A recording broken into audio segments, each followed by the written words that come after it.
Why do we tell people that we can give them an online valuation when we know that we got to see that house before we can give them an accurate price? Yeah, so you're talking about because we send out those postcards that say scan here, or you'll get an email and it says, Well, okay, why do we do that? Well, first of all, is in some cases it's very accurate. Yes. And then in other cases it's mediumly, sort of accurate. Yeah. And then sometimes it's way off. Right. But what we're trying to do is just show you as the client what the data is showing. Because those online things are pulling from the tax records. They're pulling, if you file a permit and you update your basement, it's going to pick that up. Right. If you get a permit and you add a bathroom, it's going to pick that up. Yeah. If you don't get permits, it's not going to pick it up. It also, like, the goal is for you to be able to see these are the other houses that are listed, these are houses under contract, and these are houses that have sold. And the thought is you can kind of look at that yourself and be like, oh, okay, this house is $100,000 more than I was thinking my house, but I can see why. Right. Or my house is worth more because it doesn't have that. But we do run in, like just recently, we had somebody who was really upset because they said that our numbers were too far apart. Right. And we kept telling them, we have to see your house.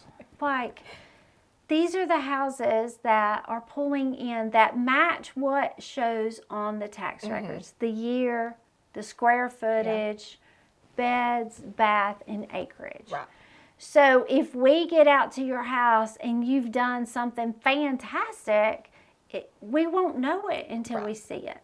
And on the same case, sometimes we have to tell people, well, you know, you missed it, you changed it. Like, this isn't what we expected, because we kind of expect what we consider normal condition. And sometimes we'll get out there and the house is below normal condition. But overall, it's a way to start the conversation and you can kind of see what's happening. Remember, if we come out there, there's no obligation. Like, you're not hiring us to sell your house that day. It's free. Like, we come out there and give you the value for free. And it's just, the online is to kind of start the process. Right. Yeah. Another thing with those online valuations is it's better than Zillow, in my opinion, because if you live in a subdivision, Zillow does pretty good. But if you're outside of a subdivision, they pick up what's around you. They don't necessarily do it on how old your house is, how many beds and baths. Yeah. Probably the biggest thing that people make a mistake on the online is they'll say, well, you left out a comp. And if I say where, it's new construction. So their house was built in 1988, and they're comparing it to a house that was built in 2023.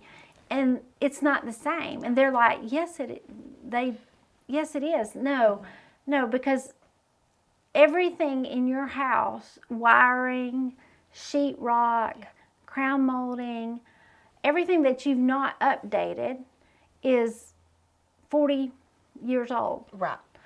Where the other one is like brand new. Yeah. So it's kind of like a brand new baby versus a 40-year-old. The 40-year-old's starting to need some work. A little bit. Yeah. Yeah.